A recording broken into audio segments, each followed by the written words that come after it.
Friends of Sarneef plead not guilty to impeding Boston bombing investigation. Vertical line World News. Vertical line TheGuardian.com. Turn autoplay off. Turn autoplay on. Please activate cookies in order to turn autoplay off. Jump to content S. Jump to comments C. Jump to site navigation 0. Jump to search for terms and conditions 8. Edition, UK USO.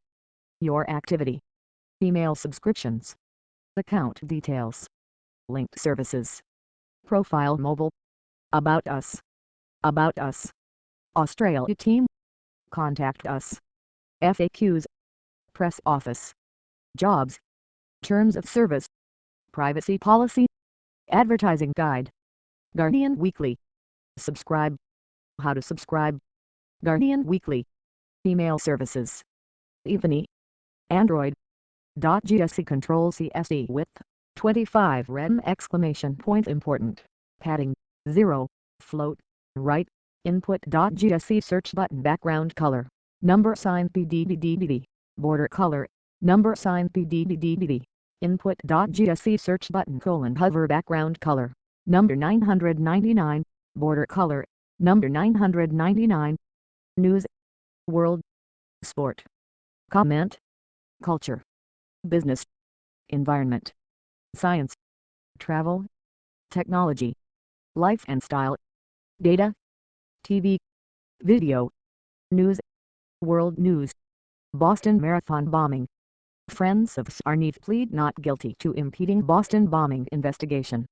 Authorities allege that the three men tried to clear Sarneef's dorm room of evidence, but one attorney calls it a witch hunt. Share. Tweet this. Email. Associated Press in Fort Hood. TheGuardian.com. Saturday, September 14, 2013 07.1580 ST. Jump to comments. Rob Philippos leaves federal court in Boston after pleading not guilty to hindering the investigation of suspect Dzhokhar Sarneef. Photo. Stefan Savoia/AP.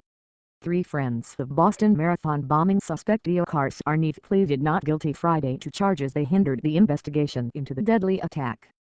Authorities alleged that the friends went to Sarneef's dorm room at the University of Massachusetts Dartmouth 3 days after the bombings, soon after the FBI posted photographs of the two bombing suspects, Sarneef and his older brother.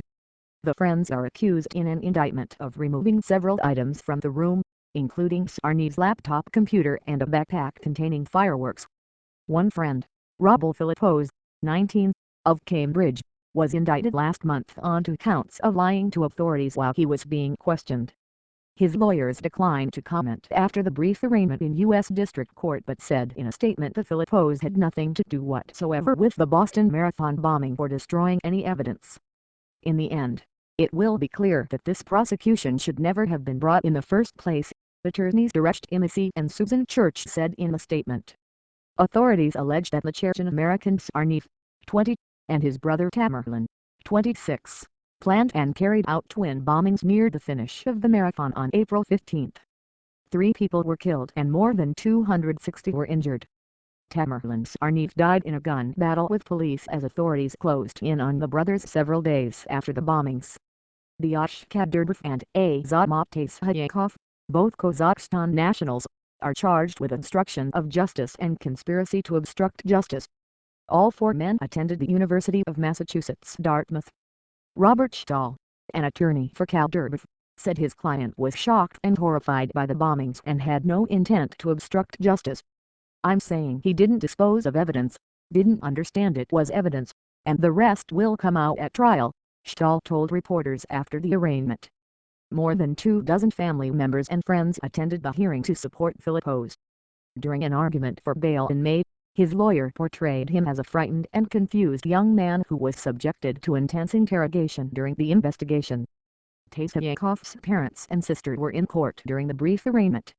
The translator said the family traveled from their native Kazakhstan in April and plans to remain in the United States until the case is resolved. Tasayakov's attorney, Nicholas Wooldridge, said the government rushed into things by charging his client. "This is a witch hunt," Wooldridge told reporters after his arraignment.